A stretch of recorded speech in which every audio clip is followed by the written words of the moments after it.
ఓదారైతే ఉలిపి కట్టుది మరో దారి అన్నట్లుగా సాగింది ఆ మాజీ మంత్రి రాజకీయం. బుల్లెట్ దిగిందా లేదా అనేలా కొత్త కొత్త నియోజకవర్గాల్లో ఎంట్రీ ఇచ్చేవారు. ఇప్పుడు కూడా అదే చేద్దామని అనుకున్న అధిష్టానమే ముందుగా బుల్లెట్ దింపేసింది. అయ్యవారికి ఎక్కడ తగ్గాలో అక్కడ తగిలిందా బుల్లెట్. ఇంకేముంది, నిన్నటి వరకు ఓ రేంజ్లో సౌండ్ చేసిన లీడర్కు మైండ్ బ్లాక్ అయింది. ఫ్యూచర్ డైలామాలో పడటంలో డీలా పడ్డారట మాజీ అముత్యాల వారు.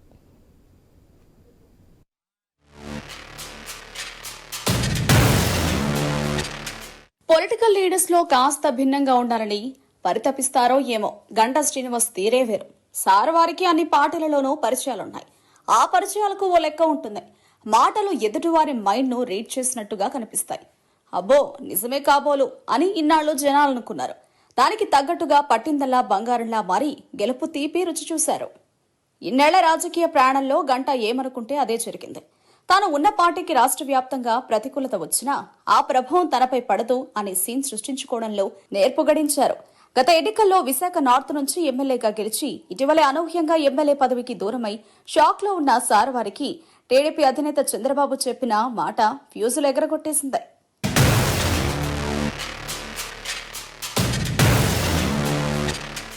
ప్రతి ఎన్నికలకు ఎలాగో నియోజకవర్గం మార్చేస్తావు కదా, ఈసారి చీపురుపల్లి వెళ్లి నెగ్గుకురా అని చంద్రబాబు చెప్పేసరికి గడగడా మోగే గంట సౌండ్ చేయడం లేదు. చంద్రబాబు దగ్గర తన మాటే నెగ్గుతుంది. విశాఖ జిల్లాలోనే తాను కోరుకున్న సీట్ ఇచ్చేస్తారు. జనసేన ఎలాగో పొత్తులో ఉంది కాబట్టి మళ్లీ నెగ్గేసి కాలర్ ఎగిరేసి కనురెప్పలు నిటారుగా పెట్టి మళ్లీ అసెంబ్లీలో అడుగు పెట్టేద్దామని బోలెడని కలలు కనేశారు ఈ మాజీ మంత్రి. భీమిలి, చోడవరం, మాడుగుల అని బస్సులో కండక్టర్ టికెట్ కొట్టినట్టుగా అరిచి గీపెడుతున్న చంద్రబాబు దగ్గర గంటా బ్రాండ్కు ఇప్పుడు అంత సీన్ లేదని టీడీపీ వర్గాలే చెవులు కొరుకుంటున్నాయి. టీడీపీ ప్రకటించిన తొలి జాబితాలోనే సీటు లేదు, టికెట్ కూడా లేదు. ఇప్పుడు రెండో జాబితాలోనైనా పేరు ఉంటుందో లేదో అనే డౌట్తో మాజీ అమాత్యుల వారికి ఆయన గారి అనుచరులకు బెంగ పట్టుకుందట. నిన్న మొన్నటి వరకు చంద్రబాబుతో సీటు గురించి నేరుగా టాకింగ్ చేసే సార్ వారికి ఇప్పుడు అదే చంద్రబాబు దగ్గరకు ఇతరులతో సిఫార్సు చేసుకోవాల్సిన పరిస్థితులు దాపురించాయనే వాదన ఉంది.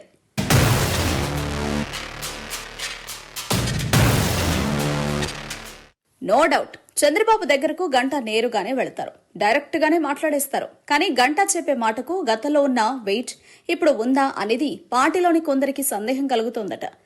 సార్ ఇలా అయితే ఎలా, చీపురుపల్లి కాదు నేను కోరుకున్న సీటే ఇవ్వాలని గంటా భీష్మిస్తే కాదు అక్కడికే పో అని చంద్రబాబు అంటే మాజీ మంత్రి పరిస్థితి ఏంటి? తెగే వరకు లాగితే ఏం జరుగుతుందో గంటా శ్రీనివాసరావుకు తెలియంది కాదు. అలాగని తెంచుకునే రకమూ కాదు. పోనీ ప్లాన్ ఏ వర్కౌట్ కాకపోవడంతో ప్లాన్ బి, ప్లాన్ సి ఇలా ఏది అమలు చేద్దామన్నా ఏపీలోని తాజా పొలిటికల్ సిచ్యువేషన్ ఇరకాటల్లో పడేస్తుందట. ఆవేశపడితే ఆయాసం తప్ప కోరుకున్నది జరగదన్నది ఈ సీనియర్ పొలిటీషియన్ కు మా బాగా తెలుసు. తక్షణ కర్తవ్యం తాను కోరుకున్న సీటు కోసం చంద్రబాబును ఒప్పించడం. నిన్న మొన్నటి వరకు తన వాళ్లు అనుకున్న 4-5 టీడీపీలో టికెట్లు ఇప్పించుకున్నారు. అలాంటి గంటా శ్రీనివాసరావుకు తొలిసారి టికెట్ గ్యారంటీ లేక బ్రాండ్ వాల్యూ టపీమని పడిపోవడంతో పొలిటికల్ పల్స్ అందడం లేదట.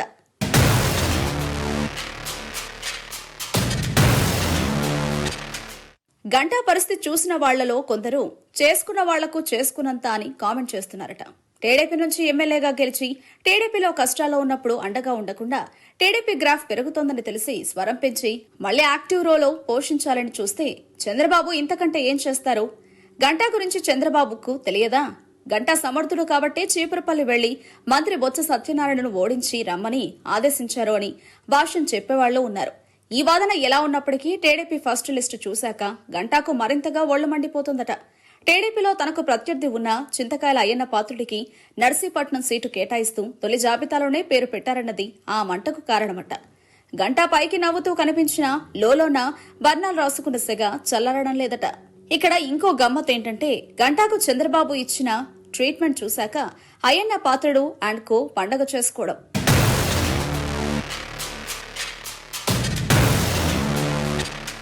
మొత్తానికి పొలిటికల్ గా ఇన్నాళ్లు నిచ్చెనలు ఎక్కేసుకుంటూ వెళ్లిన గంటా శ్రీనివాసరావుకు స్పీడ్ బ్రేక్ పడితే ఎలా ఉంటుందో తెలిసొచ్చిందన్నది కొందరి మాట. 3 ఏళ్ల క్రితం గంటా ఇచ్చిన రాజీనామా లేఖను టైం చూసుకుని స్పీకర్ ఆమోదించడంతోనే బ్యాడ్ టైం స్టార్ట్ అయిందా అని సందేహించే వాళ్లు ఉన్నారు. లేకపోతే ఏంటి, గంటా లాంటి వ్యక్తికి టీడీపీలో ఈ సంకటం ఏంటి అని జాతకాలను తిరగేస్తున్నారో కొందరు. ప్రస్తుతానికైతే గంటా సౌండ్ చేయడం లేదు, రీసౌండ్ రావడం లేదు.